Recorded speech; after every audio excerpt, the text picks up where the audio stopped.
dan Mas Naka, Bapak Ibu serta hadirin sekalian yang berbahagia, alhamdulillah kali ini kita bisa silaturahmi bersama-sama untuk mengobrol dengan para narasumber yang luar biasa, termasuk salah satunya nanti kita juga akan berinteraksi dengan Bapak Ibu sekalian dalam rangka untuk melihat apa yang menjadi kebutuhan kita, termasuk kita lihat beberapa bapak-bapak sudah banyak membawa manuskrip ini kayaknya. Betul kan? Itu bawa manuskrip betul Pak? Itu tuh, yang di bawah itu? Bukan, tak kiranya manuskrip apa aku. Soalnya kandel itu kan.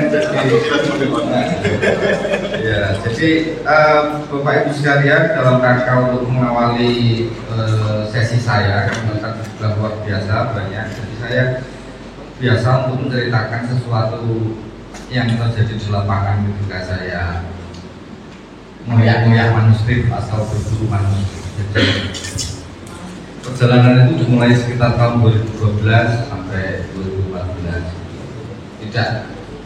Tidak kemana-mana, saya hanya seputar Kaliwungu saja karena ternyata di sekitar kita itu banyak. Sekitar 2012, 2013 itu saya kebetulan ngobrol sama Bakul di Kaliwungu. Jadi laris dagangannya. Lalu saya mendekati ya karena naluri antropolog ya. Jadi saya tanya, Pak kok laris nopo? Durian Mas. Durian. Bahasanya apa ya? Ya jimat ya. Pokoknya cekelak. Nah, aku juga cekelak Mas. Apa itu Pak? Pokoknya Pak Yai kan. Boleh lihat enggak Pak? Ah, ini melalui apa? Akademisi mulai muncul di situ. Wah, kira itu di Mek Mas. Lah, mulai tadi.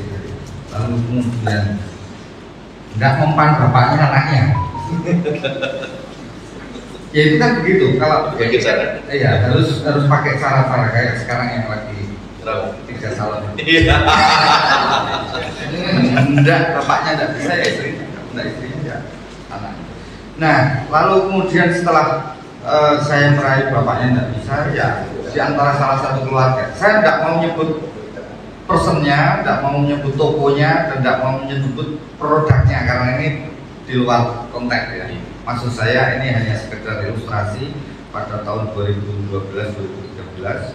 Jadi waktu itu juga tidak mau sebutkan nama di Kaliwungu kampung mana itu enggak. Artinya bahwa terjadi demikian sehingga akhirnya saya berhasil kemudian dibungkus pakai kain mori yang sudah lusuh, lalu tak buka.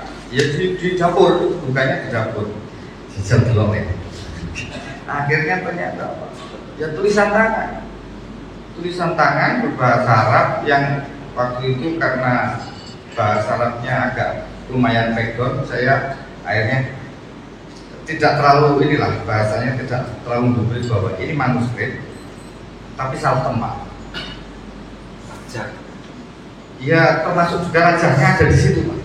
Artinya apa? Bahwa kalau manuskrip dipegang oleh Bakul jadinya penglaris. Gitu. Kalau manuskrip dipegang oleh akademisi kayak Mas Gale, Mas Naka, Pak Budi, ya jadinya ilmu pengetahuan kan gitu. Sehingga bisa tahu sejarah Kendal itu pindah dari Kaliwungu ke pokoknya daerah ini yang sekarang berdiri di Banten itu tahun 1811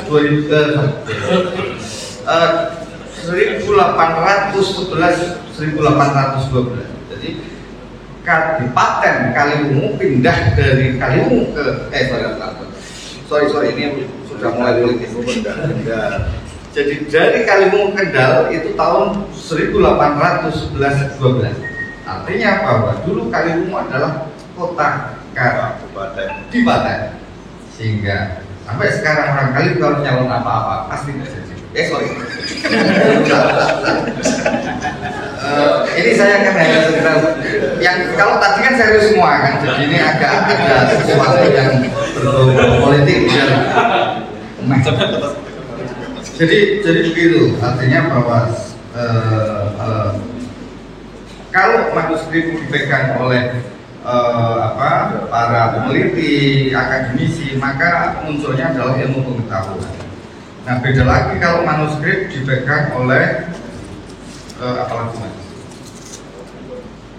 Juga.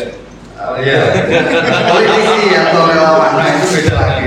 Itu akhirnya jadi masalah, jadi seniman, jadi pentas ya. Ya, baik Bapak Ibu sekalian, itu sekedar ilustrasi bagaimana kita memperlakukan manuskrip sehingga kalau kita ketemu maka apa yang harus dilakukan, maka kita coba menarasikan beberapa poin.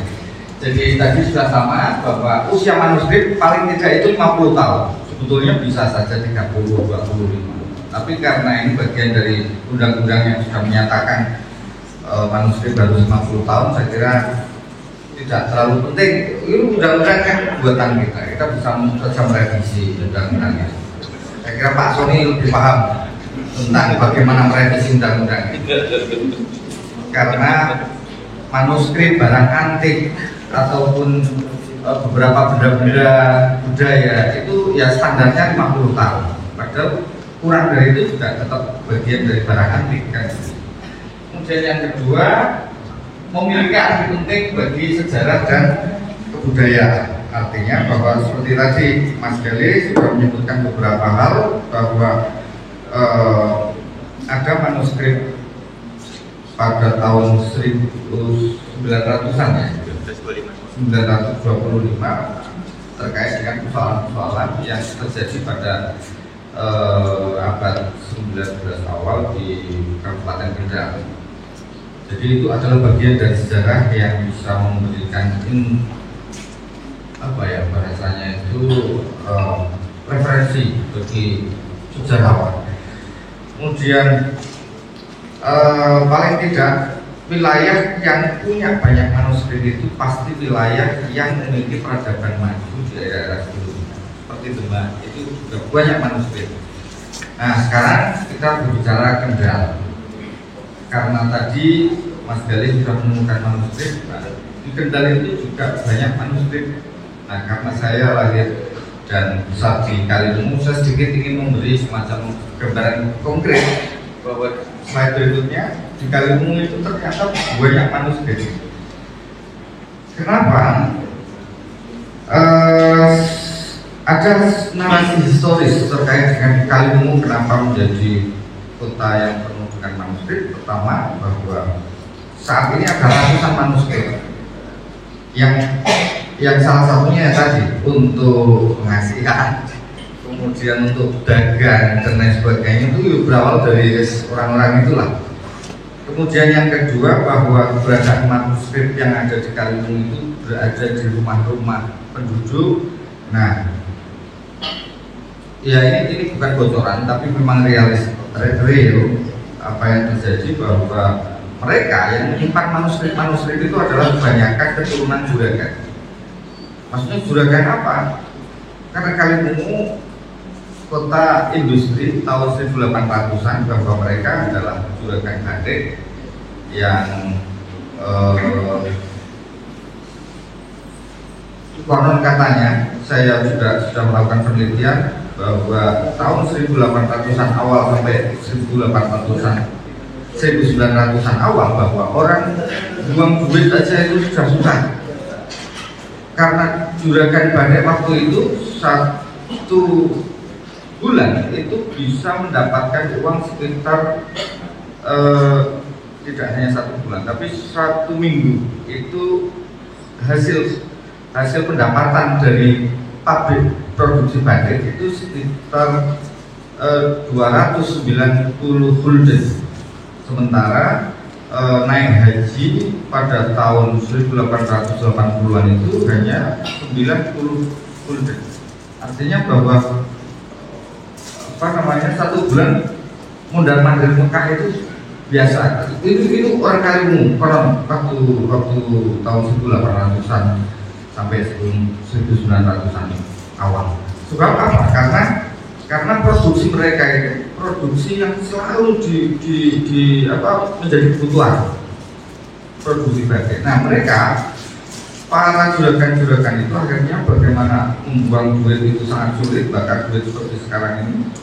Akhirnya menyekolahkan para putra-putranya ke Mekah, sehingga satu kampung atau satu Kaliwungu itu modal dari Mekah itu biasa, sehingga mereka melakukan perjalanan di Mekah ini pada saat berangkat haji, lalu berapa tahun tidak pulang-pulang sampai kemudian 15 tahun baru pulang, sehingga harus kursus bahasa Jawa lagi gitu.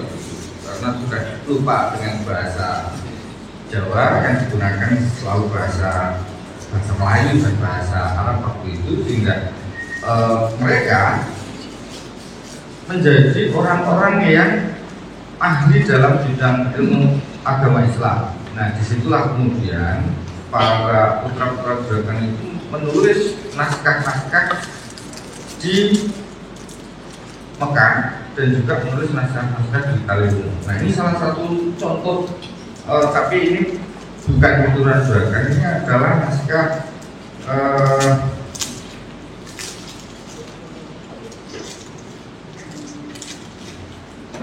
Sholawat Basyairul Khairot yang ditulis oleh Abu Khair. Kebetulan ini adalah living manuskrip. Living manuskrip itu apa? Bahwa manuskrip yang sampai sekarang masih diamalkan oleh orang-orang Kaliwungu. Jadi ini adalah salah satu sholawat yang kira-kira dua halaman, dan itu dibaca oleh orang-orang yang sedang hamil. Ini tapi tidak tahu, sekarang kayaknya sudah tidak lagi banyak orang yang membaca manuskrip ini. Biasanya difotokopi kemudian dibagikan oleh orang-orang kampung di Kaliwungu untuk apa? Memperlancar proses persalinan. Diawali dari sebuah kejadian Kaliwungu sekitar tahun 50 sampai 60-an itu banyak terjadi meninggal. Jadi bukan apa, jadi kalau hamil meninggal. Jadi seperti itu, sehingga ada semacam upaya dari seorang alim ya Bukhari untuk membuat semacam nazm atau sholawat sehingga diamalkan oleh orang-orang kampung. Lalu kemudian ada proses persalinan lagi. Ini benar enggak? Ya, kita harus kaji dalam bentuk studi yang konkret. Maksud saya ya ada semacam penelitian.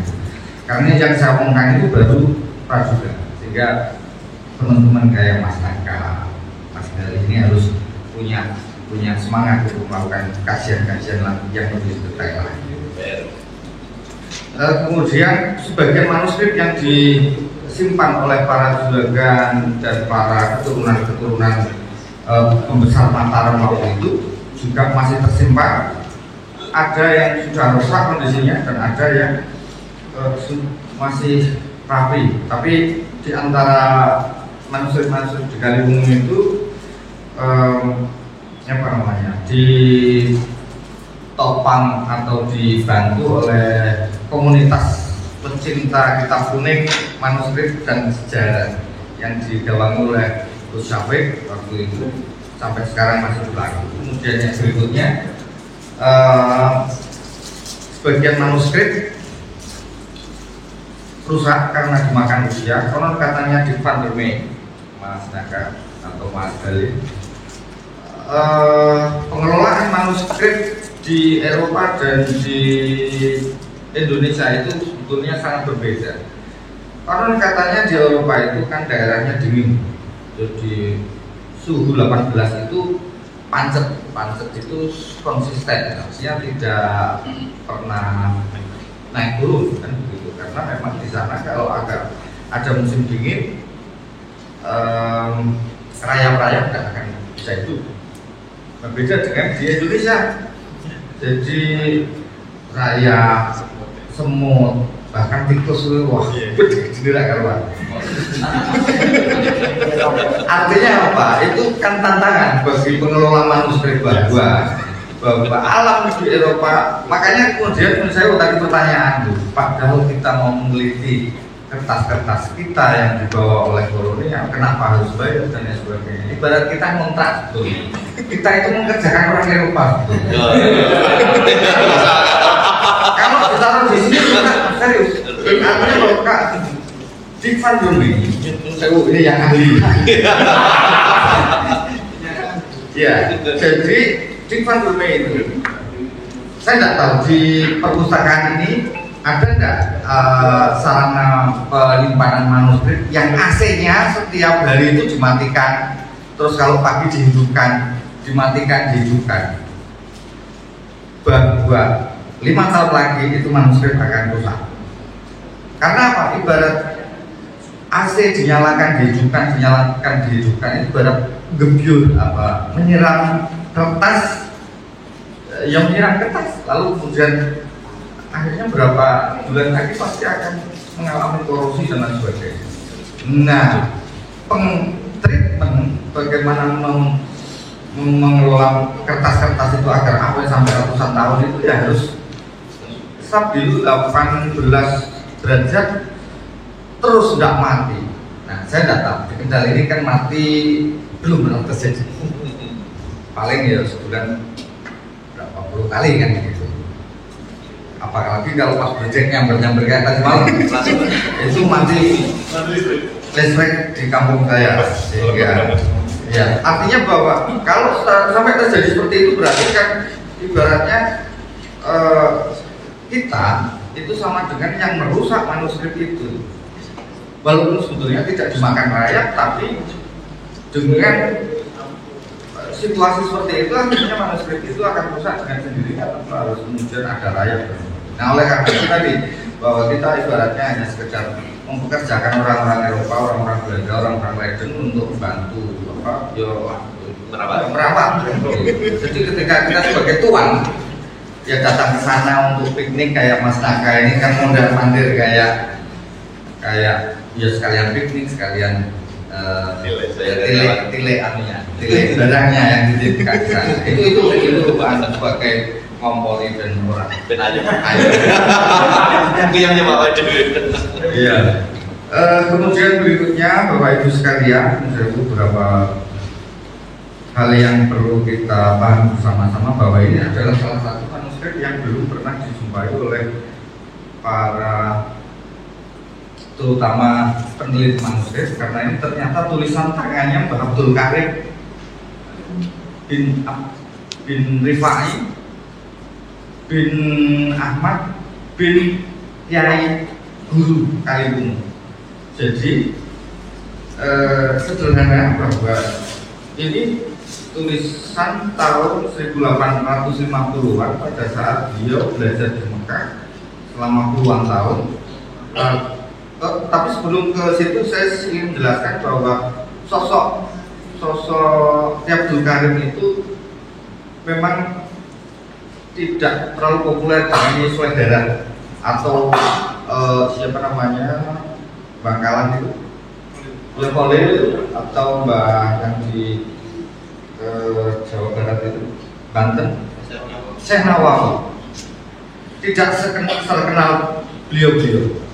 Tetapi ternyata bahwa Mbah Abdul Karim itu adalah sekelas dengan mereka, tapi menutup diri karena memang ya wong Kaliwungu biasa memang orangnya tidak terlalu flashing apa namanya flashing memang begitu. Facebooknya mungkin tidak pernah punya, sehingga tidak pernah membuka diri bahwa dia adalah ulama yang populer. Bahwa saya menemukan ini kan ternyata tinggalannya di rumah tinggalannya di Kampung Plumbungan. Nah, kalau ini harus saya sebut Kampung Plumbungan. Kenapa? Karena memang untuk kajian akademik bahwa sosok Kiai Abdul Karim itu adalah seangkatan dengan Syekh Nawawi Banten, kemudian juniornya adalah Mahfud Termas, terus kemudian Kiai Soleh dari Semarang itu juga seangkatan. Sehingga kalau kita mau mengkaji lebih dalam lagi, ya kunci kitab ini adalah bagian dari pintu masuk siapa sih sosok yang Abdul Qadir. Nah, oleh karena itu Bapak Ibu sekalian, ini hanya sekedar pancingan, ini belum tak hanya saya foto kolofonnya. Kolofon itu dalam Islam manuskrip adalah kata akhir, ditulis tahun berapa, kemudian di mana ditulis itu. Kalau dalam bahasa manuskrip itu istilahkan kolofon. Nah, ini ditulis di Mekah. Ini yang ketiga di kolom baris ketiga dari bawah itu, kali umum Ghafarallahu li angel. Terus pokoknya dibahas nanti lah. Jadi konkretnya Bapak Ibu sekalian, bahwa di Galuh banyak berserakan manuskrip yang ada yang kemudian menjadi bungkus makanan. Aduh ya Allah. Jadi sekelas manuskrip itu menjadi bungkus makanan. Sehingga saya kira dalam konteks pertemuan ini berikutnya terakhir, bahwa ini bagian dari tantangan kita bersama. Saya tidak tahu kenapa Pak Wahyu pergi dari sini. Maksudnya mau nak semet melakukan treatment jadi Indonesia ya. Tapi ada banyak stafnya. Kalau kemudian banyak manuskrip berserakan di Kabupaten Kendal, lalu apa yang bisa kita lakukan? Kita tidak bisa kemudian jaga Pak Wahyu saja sebagai orang yang berada di lingkaran pemerintah. Ya, kalau masih ditelankan setelah ini kita kalau enggak, ya tidak tahu lagi kan begitu. Nah, oleh karena itu, pertama memberi edukasi pada generasi muda untuk tertarik dengan manuskrip. Jadi ini penting dilakukan karena generasi kita tidak bisa jaga kayak Pak Sony terus, tidak bisa. Pak Sony ini kan ketoprak ya Pak ya. Tapi kan setidaknya paham tentang manuskrip. Nah, oleh karena Pak Sony harus melibatkan generasi muda untuk lebih mempertajam bagaimana mereka cinta pada budaya mereka sendiri. Tidak usah jauh-jauh. Ya budaya kita, Pak Sony di Beleri, saya di Karimungu, dengan beberapa teman yang ada di sekitar kita. Mereka kalau ada manuskrip dijadikan sebagai bahan diskusi. Karena kalau tidak dari situ kita akan kehilangan. Puji Astuti itu sudah meninggal. Ahli manuskrip titik Puji Astuti sudah meninggal. Yang senior lagi namanya Bu Ahadiani sudah meninggal. Siapa lagi yang akan meneruskan? Kan begitu. Nah, Mas Galih ini salah satu pelopor. Mas Naka juga sama. Saya akan enggak. Saya politisi juga kan. Jadi itu Bapak Ibu sekalian. Kemudian setelah memberi edukasi, bekerja sama dengan berbagai pihak untuk mengadakan pelatihan filologi. Saya kira ini penting karena ya tadi kita nagih pada pemerintah untuk melakukan ini pelatihan filologi. Mas Naka yang oleh-olehnya dari Leiden itu bisa menjadi narasumber. Kemudian Mas Galih juga sama. Bapak Ibu yang ada di sini juga kalau memang tertarik dengan dunia filologi bisa menjadi narasumber. Siapa yang menjadi peserta? Ya anak-anak kita, anak-anak SMA, anak-anak kuliahan di universitas-universitas yang ada di Kabupaten Kendal dan lain sebagainya. Siapa lagi kalau bukan mereka yang tadi, dan siapa lagi yang mendidik kalau bukan kita? Gitu. Dan yang terakhir melakukan digitalisasi atau alih media. Saya kira digitalisasi itu menjadi bahan penting untuk selalu digelorakan oleh perpustakaan ini ya. Karena apa? Karena sederhana kita kalau sudah dapat laporan dari masyarakat bahwa kita ada manuskrip, monggo kalau ditindaklanjuti. Nah, tim yang dari sini kemudian bisa datang untuk melakukan digitalisasi. Riset itu tidak harus kemudian datang lalu kemudian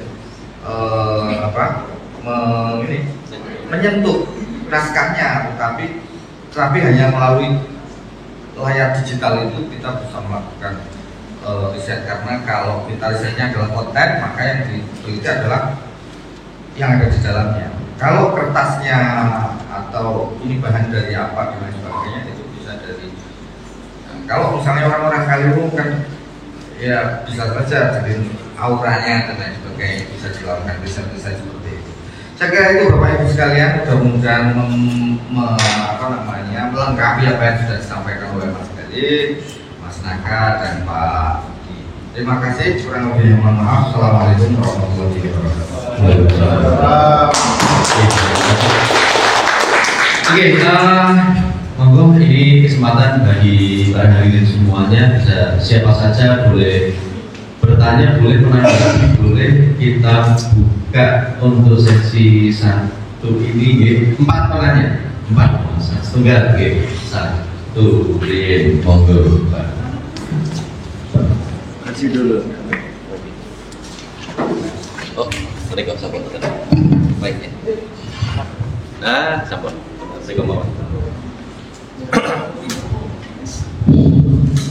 Assalamualaikum warahmatullahi wabarakatuh. Saya tidak bertanya, hanya saya mau matur. Mungkin ada kaitannya dengan naskah kuno. Kurang lebihnya saya mohon maaf yang sebesar-besarnya. Andai kata ada beberapa yang mungkin kurang berkenan di hati Bapak Ibu semuanya.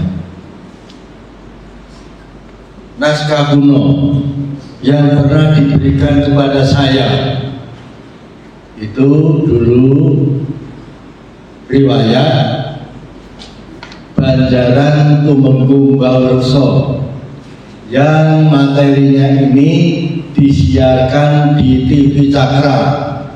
Jadi saya atas nama kerabat keraton dulu sebelum tahun 17 itu 3 bulan sekali atau 4 bulan sekali siaran di TV Cakra. Sekelumit naskah kuno yang kami terima yaitu disiarkan di sini tanggal berapa ini Pak? Maret 5 Maret 2011. Disiarkan 5 Maret 2011. Jadi berapa tahun? Lama. Ya. Ceritanya Banjaran Bawreksa. Jadi Tumenggung Bawreksa diperintahkan oleh Sultan Agung untuk menyerang Batavia.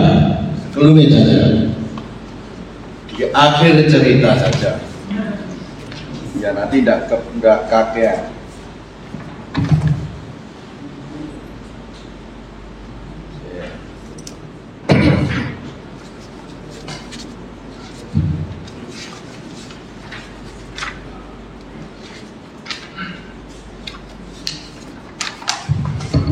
Sekelumit naskah yang kami terima berupa tembang pangkur. Jadi nalika siaran saat durunge diceritake naskah tembang pangkurnya ditembangke sing nembangke guru-guru jaman biyen. Sedo ayu-ayu ya. Ini yang hampir terakhir menceritakan. Jadi Tumenggung Bawreksa menyerang Batavia itu kala itu Belanda morat-marit. Walondo mimisi telas. Ingat londo entekan peluru. Sebab apa? Zaman semono prajurit yang Bawreksa itu ditembak orang mati, pelatok orang metu getiye. Yang sampai sekarang itu di Banten ada atraksi debus itu sekelumit dari peristiwa peperangan Bawreksa menyerang Belanda. Pangkur ini Walondo mimisi telas sakalangkung ngetok dening jurit. Tapi londo ini saya Allah. Nah,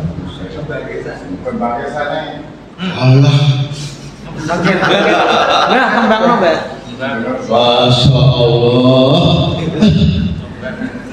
Walondo mimisi telas sakalangkung ngetok dening jurit.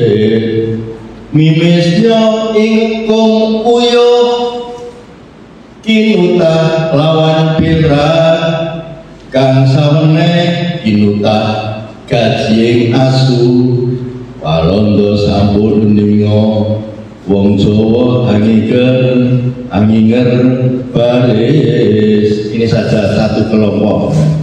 Jadi mimisnya wis kelompok kentekan mimis, akhirnya ana wong sing ngomong prujute Mbak Reksa kuwi ora tegas bendu. Ana sing tegas bendu saiki saya tidak tegas, tak meledak dengan tak bener perodol. Nah itu perjudi baru sofri Islam. Nek bangsane bendu barang lebih berapa ning sok sing ngarani ben runtur kuwi najis. Nah maka dari itu nang kene ono mimise ingkung puyuh. Jadi londo-londo domuyuh ember terus pelurune londo ditegurke. Kinutah lawan bela lawan terus diutai bela-bela apa? Nyek. Tai. Diuyuh karo tai diudiak ditambahi gaji ngasu sisan. Akhirnya pelurune londo dilebokne nyang mulut, diudek-udek, dinggo nembaki, akhirnya bisa tembus. Maka dari itu saya mau nih londo wis kurang semangat, akhirnya bisa ngalahke perjudinya Bau Reksa. Ini sebelumnya dari naskah kuno yang diberikan kepada saya untuk materi siaran Bandaran Bau Reksa di TV Cakra tahun 11. Itu saja Bapak dan Ibu. Maka dari itu nalika semono nek wis pelurune dikung tai mula ana istilah betai.